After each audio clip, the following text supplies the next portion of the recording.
Ang lahat po'y magsitayo.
Sa ngalan ng Ama, ng Anak, at ng Espiritu Santo. Amen.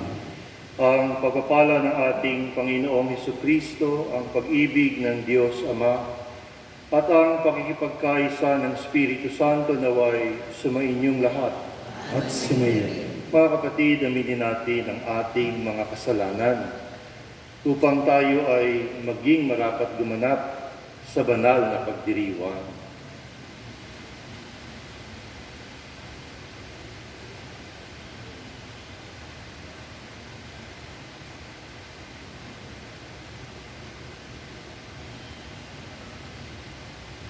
Inaamin ko Sa sa mga makapangyarihan ng Diyos Diyos at sa inyo mga kapatid, na lubha akong nagkasala sa isip, sa salita at sa gawa, at sa aking pagkukulang. Kaya sinasama ko sa mahal na Birheng Maria, sa lahat ng mga anghel at mga banal, at sa inyo mga kapatid, na may panalangin sa Panginoon ating Diyos. Kawaan tayo ng makapangyarihang Diyos. Patawarin tayo sa ating mga kasalanan at patnubayan tayo sa buhay na walang hanggan. Amen.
Manalangin tayo.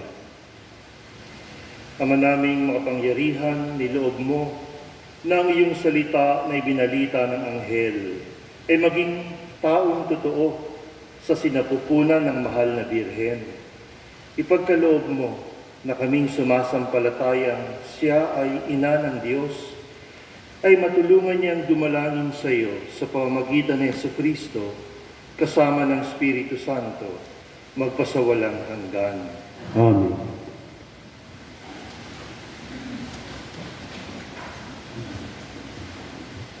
Pagbasa mula sa aklat ng Henesis. Noong mga araw na iyon, tinawag ni Jacob ang mga anak niya at kanyang sinabi, "Kayong mga anak, magsilapit sa akin. Akong inyong ama ay sumandigan dinggin. Ikaw, Huda, ay papupurihan ninyong mga anak ng ina mong mahal. Hawak mo sa leeg ang iyong kaaway. Lahat mong kapatid sa iyo'y gagalang. Mabangis na leon ang iyong larawan. Muling nagkukubli matapos pumatay. Ang tulad ni Huday, leong nahihimlay. Walang mangangahas lumapit sino man. Hawak niya'y setrong tuon na paraan. Sa gisag ng lakas at kapangyarihan, ito'y tataglayin hanggang sa dumatang. Ang tunay na haring ito'y magtatango." Ang salita ng Diyos. Mabubuhay siyang marangal at sasagana kailanman. Turuan mo yaong haring humatol ng katwiran, sa taglay mong katarungan, o Diyos siya'y bahaginan, upang siya'y maging tapat, mamahala sa iyong bayan, at pati sa mahihirap, maging tapat siyang tunay. Mabubuhay siyang marangal at sasagana kailanman. Ang lupainawa niya'y umunlad at managana. Maghari ang katarungan sa lupain nitong bansa. Maging tapat itong hari sa paghatol sa mahirap at ang mga walay pag-ukulan ng pagdinga. Mabubuhay siyang marangal, sasagana kailanman. Iyong buhay na matuwid na kanyang kapanahunan, madama ng bansa niya at umunlad habang buhay. Iyong kanyang kaharian ay paglawak ng kalawak. Mula sa ilog Euphrates, sa daigdig ay kakala. Buhay siyang marangal, sasagana kailanman. Nawaya ang kanyang ngalan ay huwag nang malimutan. Manatili na itong bantog na katulad nitong araw. Nawa siya'y purihin ng lahat ng mga bansa. At sa Diyos, silang lahat dumalangin. Hari naway pagpalain kaming lahat, tulad niyang pinagpala. Mabubuhay siyang marangal at sasagana kailanman.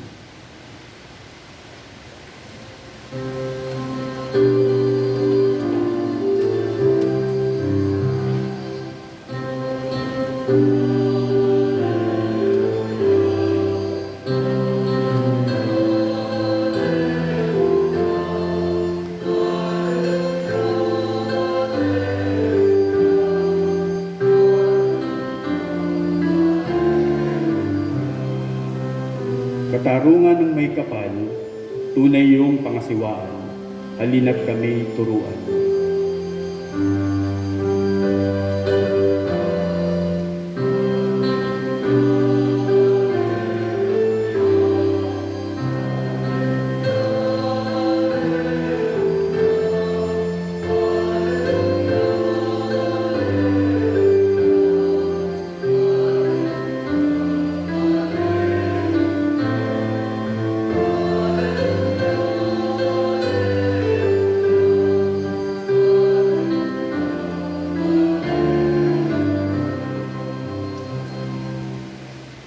Sumainyo ang Panginoon. At sumayon. Ang simula ng mabuting balita ng Panginoon Ayon kay San Mateo. Papuri sa iyo, Panginoon. Ito ang lahi ni Jesucristo na mula sa angkan ni David, na mula naman sa lahi ni Abraham. Si Abraham ang ama ni Isaac, si Isaac ang ama ni Jacob na ama ni Juda at ng kanyang mga kapatid. Naging anak naman ni Juda kay Tamar sina Fares at Sara. Si Fares ang ama ni Esrom at si Esrom ang ama ni Aram. Si Aram ang ama ni Aminadab. Si Aminadab ang ama ni Naason na ama naman ni Salmon. Naging anak ni Salmon kay Rahab si Boaz, at naging anak naman ni Boaz kay Ruth si Obed. Si Obed ang ama ni Jose na ama ni Haring David. Naging anak ni David si Solomon sa dating asawa ni Urias. Si Solomon naman ang ama ni Roboam. Si Roboam ang ama ni Abias at si Abias ang ama ni Asa. Si Asa ang ama ni Josaphat at si Josaphat ang ama ni Joram na siya namang ama ni Osias. Itong si Osias ay ama ni Jotam na ama ni Akas at si Akas ang ama ni Ezekias. Si Ezekias ang ama ni Manases at si Manases ang ama ni Amos na ama naman ni Hosias. Si Hosias ang ama ni Jeconias at ng kanyang mga kapatid. Panahon noon ng pagkakatapon ng mga Israelita sa Babilonia. Matapos ang pagkakatapon sa Babilonia, naging anak ni Jeconias si Salatiel na ama ni Zorobabel. Si Zorobabel ang ama ni Abiud na ama ni Eliokim. At si Eliokim ang ama ni Asor. Si Asor ang ama ni Sadok na ama ni Aquim. Itong si Aquim ang ama ni Eliud. Si Eliud ang ama ni Eliasar. Si Eliasar ang ama ni Matan na ama ni Jacob. At si Jacob ang ama ni Jose na asawa ni Maria.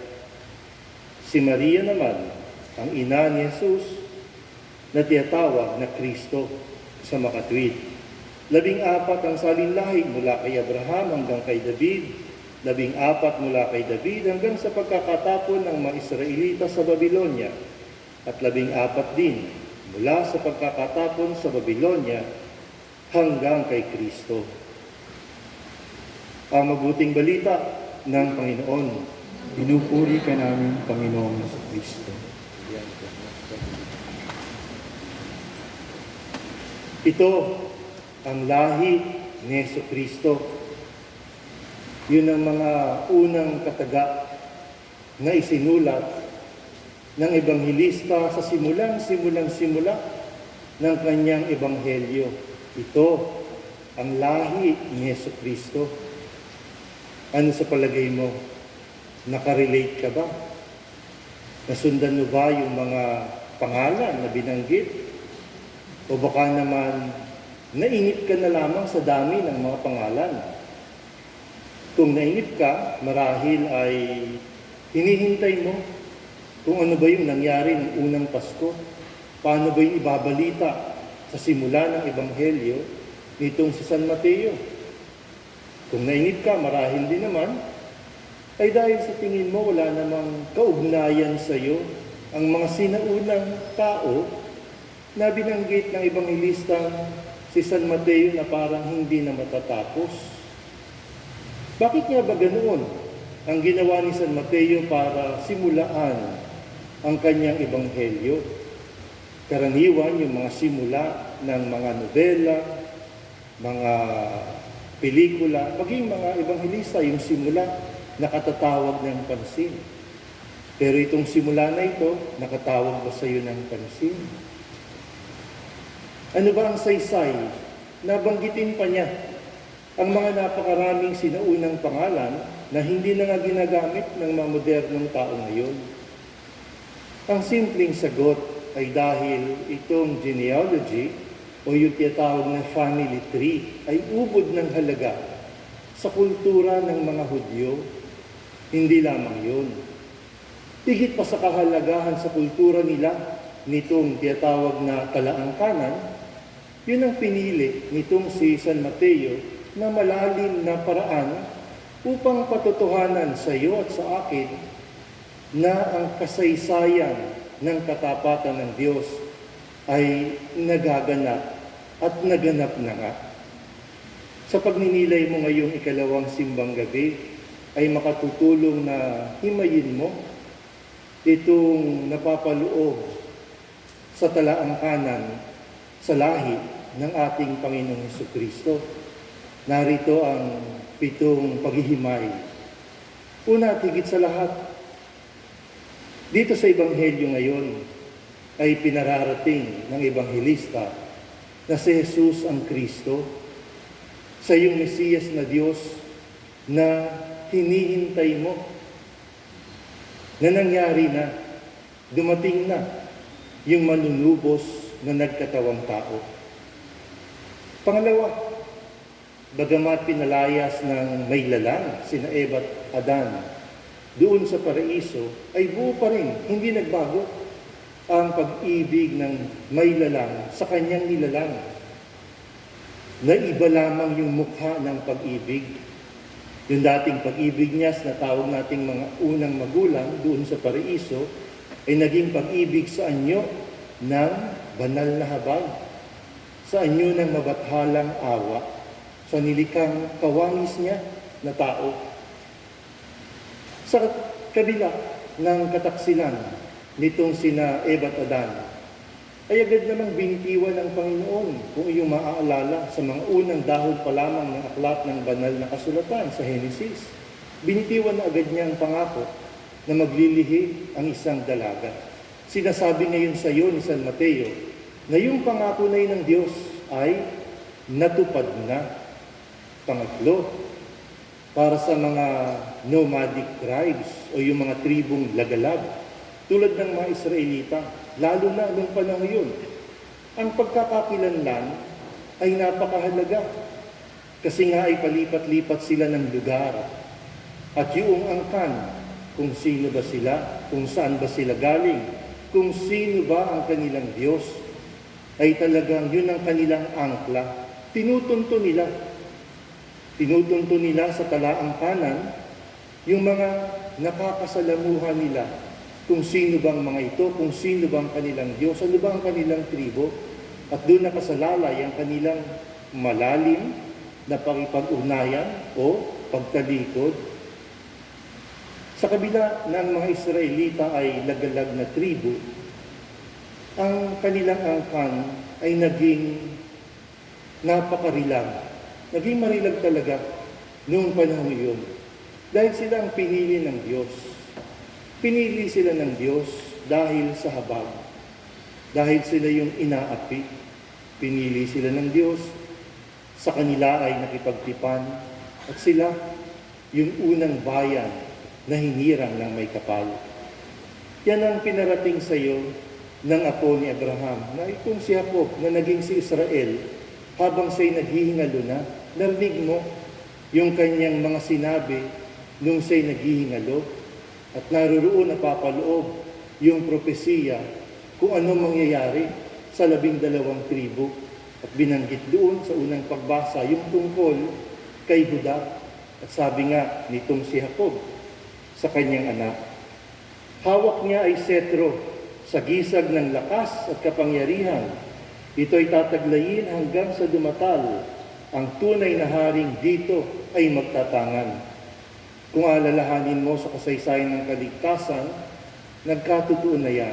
Hindi lamang basta naging sikat, ika nga, malaki, pinakamalaking tribo, yung Huda dahil nanatiling tapat sa pakipagtipan sa Diyos, pero sa Kanya galing yung lahi ng ating Panginoong Jesucristo. Pangapat, sa kabila na talipandas ang karamihan sa mga pinili, sa mga hinirang ng Diyos, ay natupad pa rin ang pangakong banal, kahit na parang sobrang haba ng nilakbay sa panahon, ay hinintay pa rin. Yan ang sinasabi ng San Mateo, hinintay pa rin. Ipinagdidiinan nito ng Ebanghelista ngayon na magkaroon ng katuparan ito mismong kasaysayan ng kaligtasan. Sa madaling sabi, mayroong kaayusan ang kasaysayan ng kaligtasan. Hindi ito nakadepende sa mga tao, sa kabutihan o kasamaan ng mga tao, Ito'y galing mismo sa kagandahang loob ng Diyos. Siya yung mayroong banal na plano na hindi pwedeng hindi matupad, hindi pwedeng hindi mangyari. Kaya sa kabila nga na marami sa kanyang pinilit tinirang ay naging talipandas, tumalikod, naging mga suwail, nangyari at nangyari pa rin yung unang Pasko. Tingnan mo, itong unang 14 na salinlahi mula kay Abraham hanggang kay David, dito ay nahayag ang pagsisikap ng mga sinuunang tao na yun na talagang maging tapat sa kanilang tipan sa Diyos. Doon naman sa kasunod na 14 na salinlahi buhat kay David hanggang sa pagkakabilanggo nila sa Babylonia, ay natunghayan naman kung papaanong ang mga tao doon ay naging mapag-imbot. At dahil doon sa kanilang pag-iimbot, ay naging mitsayon ang kanilang kasawian. Doon naman sa huling 14 na salinlahi, buhat sa Babylonia hanggang sa ating Panginoong Jesucristo, ay mapagtatanto mo na ito na ulit yung panibagong pakikipag-ugnayan ng Diyos na lubos na. Kung kaya nga nagbunga ito ng pagpapalang walang hanggan para sa iyo, para sa akin. Pang-anim o panlima, ito mismong talaang kanan na ginawa ni San Mateo ay binabakas sa mga kalalakihan, sang-ayon pa rin sa kanilang kultura. Dito ay nababanaagan, nahihiwatigan, yung naging kasanayan hanggang ngayon ng mga modernong tao na yung apelyido ng anak ay isinusunod sa tatay. Gayunpaman, mayroong mga kababaihan na binanggit itong si San Mateo, tulad ni Tamar, Rahab, Ruth, at yung asawa ni Urias. Sa isang banda, pinapahiwatig yung tungkol sa mga taong makasalanan na kinahabagan, hindi naman tinalikuran ng Diyos. Pero higit pa doon, ang talagang pinararating dito ng Ebanghelista, itong mga babaeng ito ay hindi naman mga Hudyo, hindi sila mga Israelita, mga banyaga sila. Tahasan at ituro ni San Mateo ngayon na ang pagliligtas ng Panginoong Jesucristo ay para sa lahat, hindi lamang para sa mga Hudyo, hindi lamang para sa mga kalalakihan, kundi ito ay para sa lahat. Pang-anim, dahil ang simbang gabi ay talaga namang itinadhana para sa karangalan ng Mahal na Birheng Maria, ay napakagandang tukuyin itong detalye na tinukoy na nitong si San Mateo sa kanyang ebanghelyo. Sabi niya, si Maria naman, ang ina ni Jesus, hindi niya isinulat na si Jose ang ama ni Jesus. Tulad ng kanyang pattern, laging galing sa lalaki yung magiging anak. Pero dito, tinukoy, si Maria ang ina ni Jesus. Malinaw na sinasabi nitong San Mateo sa kanyang kakaibang paraan ng pagtukoy sa Mahal na Birheng Maria, sa kanyang listahan ng mga pangalan, itong pagpapahayag niya na itong ipinaglihi ng dalaga ng Mahal na Birheng Maria ay sa Espiritu Santo. Alalaumbaga, ito na yung virginal conception. Ito na yung pangako ng Diyos na tinukoy natin kanina na maglilihi ang isang dalaga. Ibig sabihin, ang Diyos nagkatawang tao. At panghuli, itong pangpito, kinilala rin ang katarungan, ang mismong katapatan ni San Jose sa Ebanghelyo iyong napakinggan. Kung papaanong sa simula nung talaang kanan, tinukoy itong si Jacob na ama ni Juda para ipakita sa simula pa lamang ng kasaysayan ng kaligtasan yung papel na ginampanan nitong si Juda. At dito naman sa katapusan, kaganapan na ng kasaysayan ng kaligtasan, tinukoy pa rin itong si Jacob na ama ni Jose para bigyang diin naman yung papel na ginampanan nitong si San Jose sa kaganapan ng pagliligtas sa sangkatauhan. Ginawa ito ng Ebanghelista upang mapansin mo talaga na si itong si Jesucristo na ating Panginoon ang bagong Israel. Ang ibig sabihin ng pangalang Israel ay tagumpay, kapiling ang Diyos. Masasabi natin na ngayon na itong talaang kanan, naririto ngayon yung progresibo na pagsulong, hindi ito nabalahura, hindi huminto, talaga namang pasulong itong pangako ng Diyos.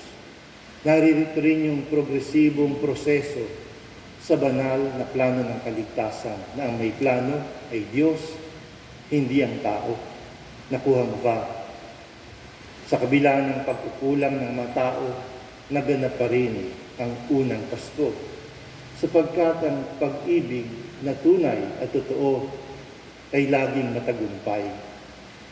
Datapwat para ka makibahagi sa matagumpay na pag-ibig na yan, kailangan din na ikaw ay makipagtulungan sa hindi masukat na biyaya sa inang may tapal, sa abot-abot at higit sapat na regalo sa iyo ng Diyos. Sa liwanag din ng salinlahi ng Panginoong Jesucristo ay ipinapauna na agad ng Ebanghelista na wala ng iba pang Mesiyas na dapat hintayin ng mga Hudyo. Dahil hanggang ngayon nga, ang mga Hudyo ay naghihintay pa rin ng Mesiyas. Pero dito pinauna na wala ng iba pang Mesiyas. Ang sangkatauhan kasi ay ligtas na. Kasi nga, dumating na si Jesucristo, ang Emmanuel, na ipinangako ng Diyos na makakapiling natin. Isinilang na sa sabsaban. Habang ikaw at ako ay papalapit sa paggunita sa unang Pasko, ay manatili tayong lahat sa ating patron na si San Santiago. Maging mas taimtim din ang iyong pagdarasal ng Santo Rosario. Kung hindi ka pa nagdarasal ng banal na Rosario, magandang simulaan mo na itong pagdarasal na ito. Gamitin mo ang paraan ng Santo Rosario para pagnilayan ang kasaysayan ng kaligtasan para kilalanin si Jesucristo. Gayun din, magdasal ka ng Angelus para ang puso mo ay talaga namang dalisayin, maging laging sariwa para tumugon sa kaloobang mapagmahal ng Santissima Trinidad. Ipahayag natin ang pananampalataya ng ating inang simbahan. Sumasampalataya ako sa Diyos sa mga makapangyarihan sa lahat, na may gawa ng langit at lupa. Sumasampalataya ako kay Jesucristo, isang anak ng Diyos, Panginoon nating lahat. Nagkatawang tao siya ng Espiritu Santo, pinanganak ni Santa Maria, pinagpakasakit ni Poncio Pilato, inapo sa krus, namatay at inibig, nanawag sa kanawang ng mga yaman, nang may tatlong araw, nabuhay na magmuli, umakyat sa langit, naluluklok sa kanan ng Diyos sa mga makapangyarihan sa lahat. Doon nagmumula paririto at uukom sa nangamamatay at nabubuhay na tao. Sumasampalataya naman ako sa Diyos sa Espiritu Santo, sa banal na simbahang Katolika, sa kasamahan ng mga banal, sa kapatawaran ng mga kasalanan, sa pagkabuhay ng duling mga tao, at sa buhay na walang hanggan. Amen. Oratio Imperata para sa proteksyon laban sa COVID-19. Mahabagin at mapagmahal na Ama, nagsusumamo kami sa iyo upang hilingin ang iyong patnubay laban sa COVID-19 na nagpapahirap sa marami at tumitil na ng maraming buhay. Tungayan mo kami ng may pagmamahal at ipagadya kami ng iyong mapaghilom na kamay mula sa takot sa karamdaman at kamatayan.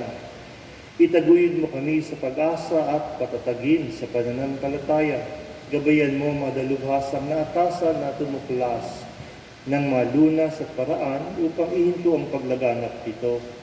Nagpapasalamat kami sa mga bakunang naisulong sa patnubay ng iyong mga kamay. Pagpalain mo ang aming mapagsasikap na mawakasan ang mabakunang pandemya sa aming bayan. Patnubayan mo ang mga lumilingap sa may sakit upang ang kanilang pagkalinga ay malaki pa ng husay at malasakit. Pagkalooban mo sila ng kalusugan sa isip at katawan. Katatagan sa kanilang paninindigan na maglingkod at ipagsanggalang sa anumang karamdaman. Itinataas namin ang mga nagdurusa. Makampanawa nila ang mabuting kalusugan. Lingapin mo rin ang mga kumakalinga sa kanila Pagkamitin mo ng kapayapaang walang hanggan ang mga pumanaw na. Pagkalooban mo kami ng biyaya na magtulong-tulong tungo sa ikabubuti ng lahat, pukawin sa amin ang pagmamalasakit sa mga nangangailangan, sa pagdamay at malasakit namin sa bawat isa. Malalampasan namin ang krisis na ito at lalago sa kabanalan at pagbabalik loob sa iyo. Hinihiling namin ito sa pamamagitan ng Jesucristo na nabubuhay at naghaharing kasama mo at ng Espiritu Santo, isang Diyos, magpasawalang hanggan. Amen. Dumudulog kami sa iyong patnubay, mahal na Ina ng Diyos. Pakinggan mo ang aming mga kahilingan sa aming pangailangan at ipagadya mo kami sa lahat ng kasamaan, maluwalhati at pinagpalang Birhen. Mahal na Birhen ng Fatima, mapagpagaling sa may sakit. Panalangin mo kami. San Jose, Panalangin mo kami. San Rafael Arcangel, Panalangin mo kami. San Roque, Panalangin mo kami. San Lorenzo Luis, Panalangin mo kami. San Pedro Calunsod, Panalangin mo kami. San Pablo Unang Ermitanyo, Panalangin mo kami. San Santiago ng aming patron, Panalangin mo kami.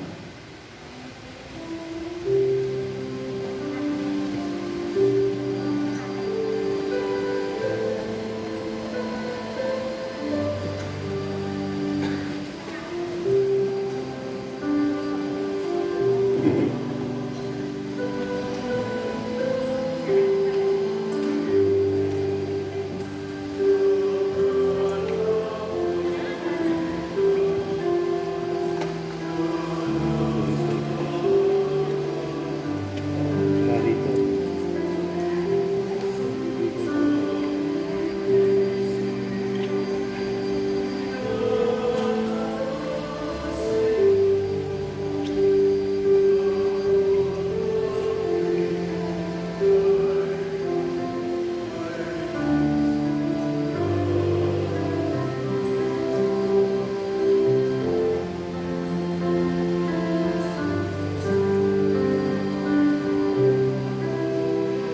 Pupuri-puri ka.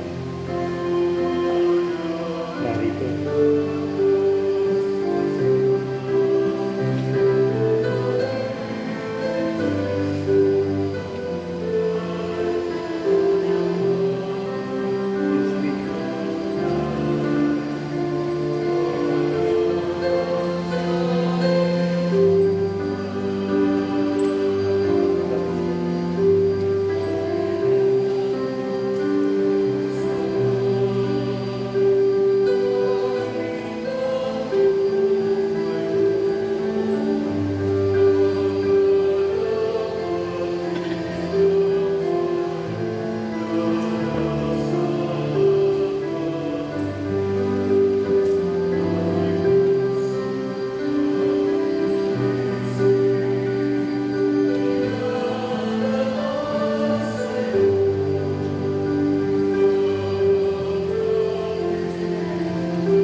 Manalangin kayo, mga kapatid, upang paghahain natin kalugdan ng Diyos Amang makapangyarihan. Tanggapin nawa ng Panginoon ang paghahain sa iyong mga kamay, sa kapurihan niya at karangalan sa ating kapanginabangan at sa buong sambayan ng iyong banal. Ama naming lumikha, ang mga alay naming nakahain sa iyong dambana ay pabanalinawa ng paglukob ng banal na Espiritu na pumuspos sa sinapupunan ng mahal na Birheng Maria upang magdalang tao at magsilang sa iyong anak na siyang namamagitan magpasawalang hanggan. Amen. Sumainyo ang Panginoon. At sumayo, Itaas sa Diyos ang inyong puso at diwa. tinaas na namin sa Panginoon. Pasalamatan natin ang Panginoong ating Diyos. Marapat na siya ay pasalamatan. Ama naming makapangyarihan, tunay ngang marapat na ikaw ay aming pasalamatan sa pamamagitan ng Jesucristo na aming Panginoon. Ang pagsusugo mo sa Kanya ay ipinahayag ng lahat ng mga propeta. Ang pagsilang niya ay pinanabikan ng mahal na Birheng Kanyang inang tunay sa kapangyarihan ng Espiritong Banal.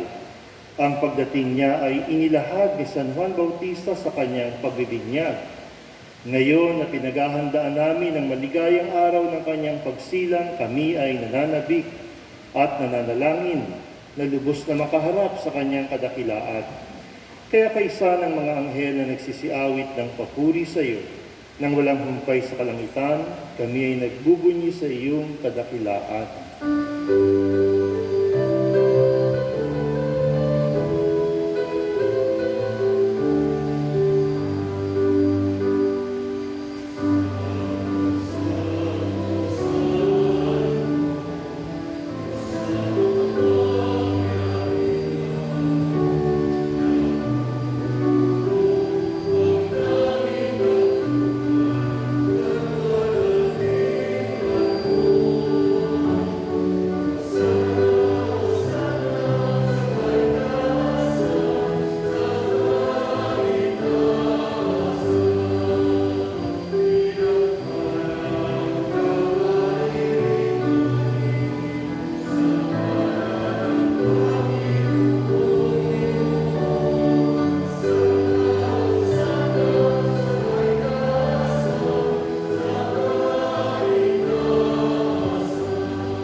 Ama naming banal, ikaw ang bukal ng tanang kabanalan, kahit sa pamagitan ng iyong Espiritu, gawin mong banal ang mga kaloob na ito upang para sa amin ay maging katawan at dugo ng aming Panginoong Hesukristo. Bago niya pinagtiis ang kusang loob na maging handog, hinawakan niya ang tinapay, pinasalamatan kanya, pinaghati-hati niya yun. Iniabot sa kanyang mga lagad at sinabi, "Tanggapin ninyong lahat ito at kanin. Ito ang aking katawan na ihahandog para sa inyo."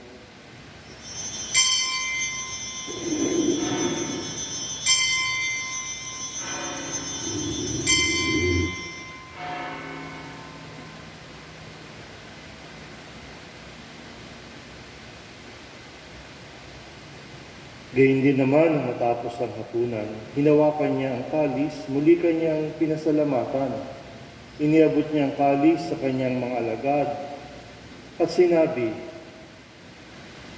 "Tanggapin ninyong lahat ito at inumin. Ito ang kalis ng aking dugo ng bago at walang hanggang tipan. Ang aking dugo na ibubuhos para sa inyo at para sa lahat sa ikapagpapatawad ng mga kasalanan. Gawin ninyo ito sa pag-alala sa akin."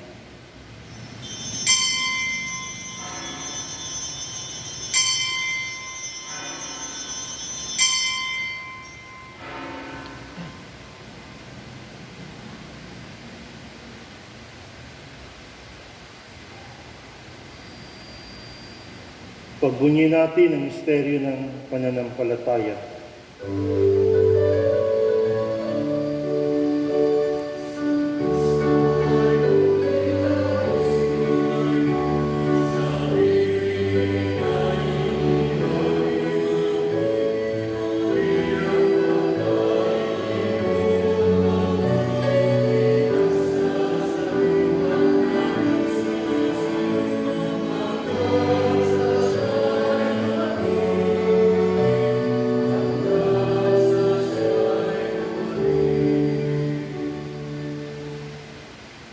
Ama, ginagawa namin ngayon ang pag-alala sa pagkamatay at muling pagkabuhay ng iyong anak.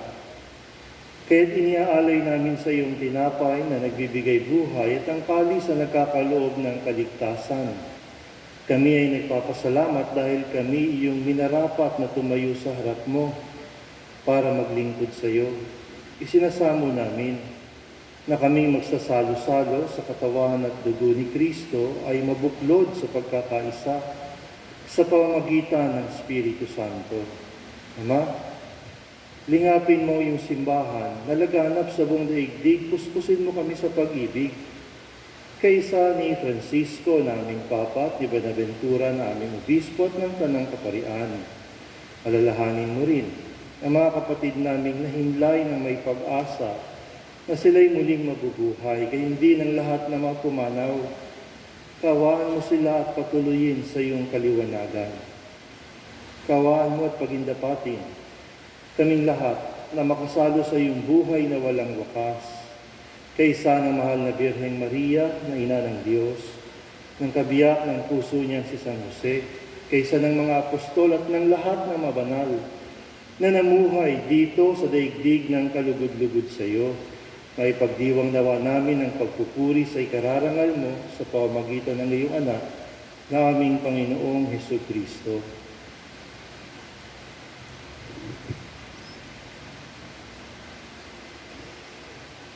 Sa pamamagitan ni Kristo, kasama niya at sa Kanya, ang lahat ng parangal at papuri ay sa iyo, Diyos Amang makapangyarihan, kasama ng Espiritu Santo, magpasawalang hanggan.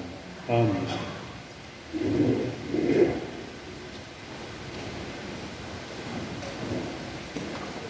Sa tagubili ng mga nakagagaling na utos sa turo ni Jesus na Panginoon natin at Diyos, pahayag natin ang lakas loob, Ama namin, Manamin sumasalangit ka, sambahin ang ngalan mo, mapasamin ang kaharian mo, sundin ang loob mo dito sa lupa para sa langit.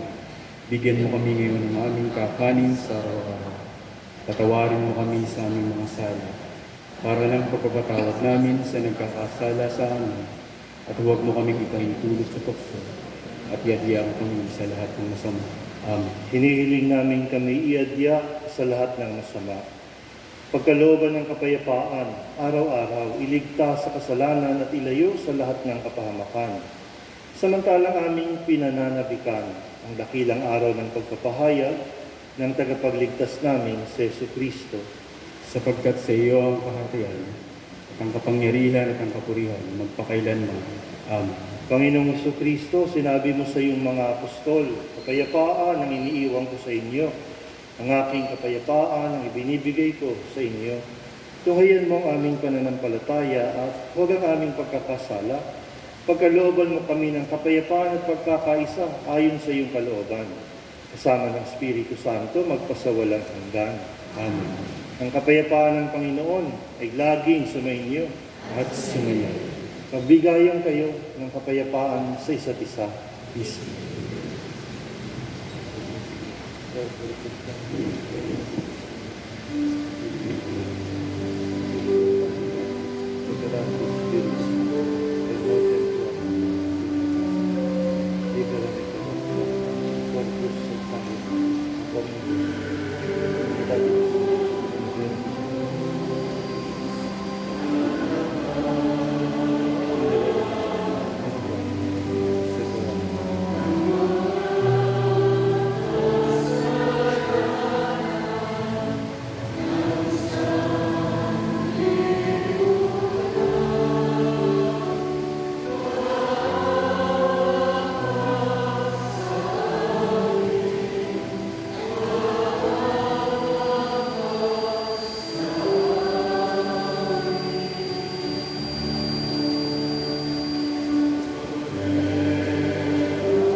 Ito ang kordero ng Diyos, ito ang nag-aalis ng kasalanan ng sanlibutan.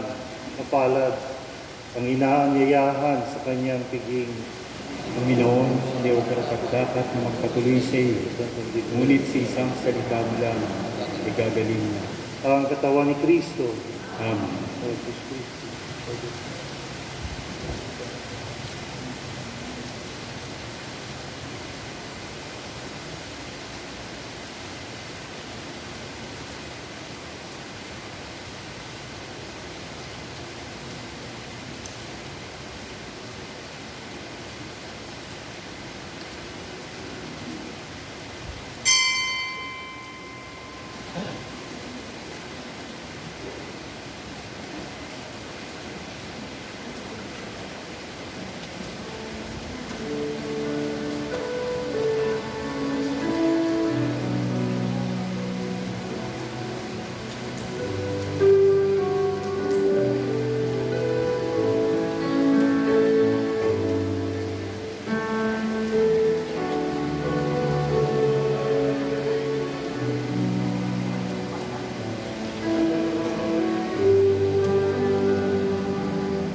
Manalangin tayo.